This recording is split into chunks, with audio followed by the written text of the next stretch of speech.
That's really bright. So finally, when we decided that we were going to start trying to plan the walk, we decided that we were going to need as much help as we could. So we decided that we were going to enlist the help of an ex-SAS member to try and help us, get some skills, essentially. Straight off the bat, he asked for £400, which we didn't have. So we tried to do the next best thing. We decided to buy a jacket. The jacket came in handy because eventually we got to like minus 30 degrees and we decided like it was a good purchase. But it was the first hurdle that we came up against during the walk. Eventually, the second kind of hardest part of boardwalk was Kazakhstan, where we ended up in places like this. And it was essentially 300 kilometers between towns, and we had to kind of cart our own water and our own food. And so we ended up, unfortunately, having to filter our own water and kind of buy supplies for like a week at a time. Eventually, we would have to rely on the help of other people, which is where this lovely gentleman came in. And normally, our interactions with people would end up with being, oh, yeah, you can have some water, you can have some food. But you know you're going to die, right? And so we just have to tell them that we were professionals, we knew what we were doing, and it was going to be okay. So this was the kind of the water that we were filtering. And unfortunately, during the walk across, due to some very kind man who gave us some water, assured us it was the cleanest water in Kazakhstan. It was not. There was like a dead spider at the bottom of the bottle. So we ended up getting dysentery in the last part of Kazakhstan. Eventually, we would make it to the end of Kazakhstan into a country called Kyrgyzstan, and we would have some problems with the police.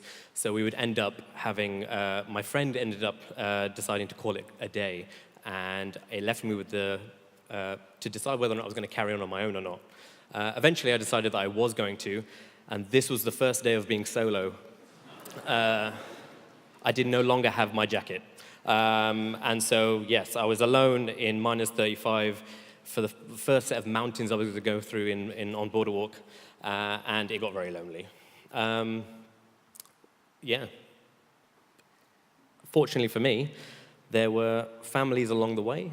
Sometimes the towns would be emptied out for the winter, and families would be living in wagons on the side of the town, so they would help me out. So this lovely family kind of helped me out and gave me a place to sleep and gave me some food and some water, and every now and again I'd find these people, and these were the people that made border walk possible. Eventually, I would have to go through the mountains, and this was like my typical lunchtime scenery, like having a sandwich and some water. And I would eventually have to get through those to Afghanistan, where everything would go wrong.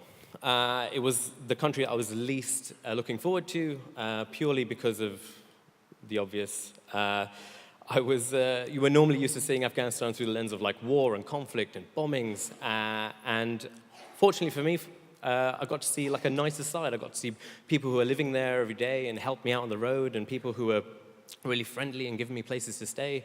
But unfortunately, that lasted for all of 1 week. And then I was taken in the middle of the night by 7 men with AK-47s and bundled into a 4x4. Essentially, I was like, this is why they said not to go out of Afghanistan. It completely makes sense. You shouldn't do this.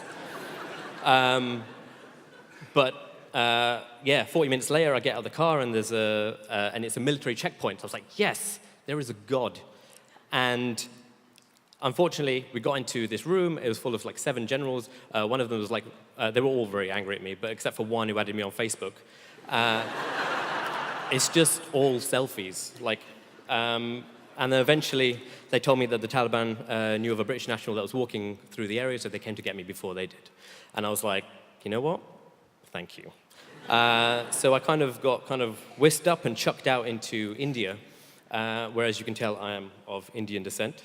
I was told it was going to be like coming home. Unfortunately for me, in that period, it was not like coming home.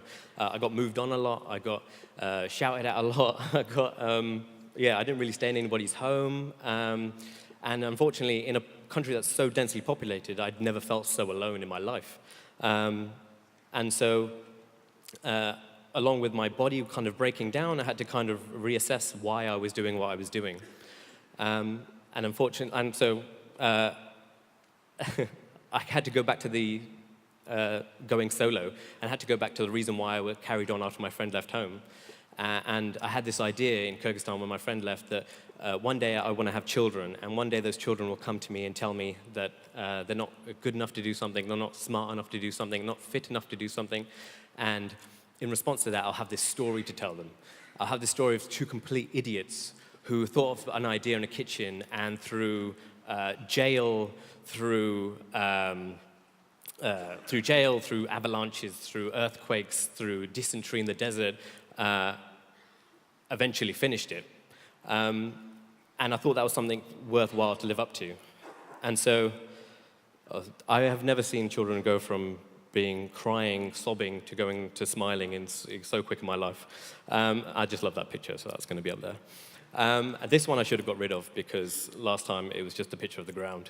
And so eventually it kind of led me to Australia, where I was doing the final leg.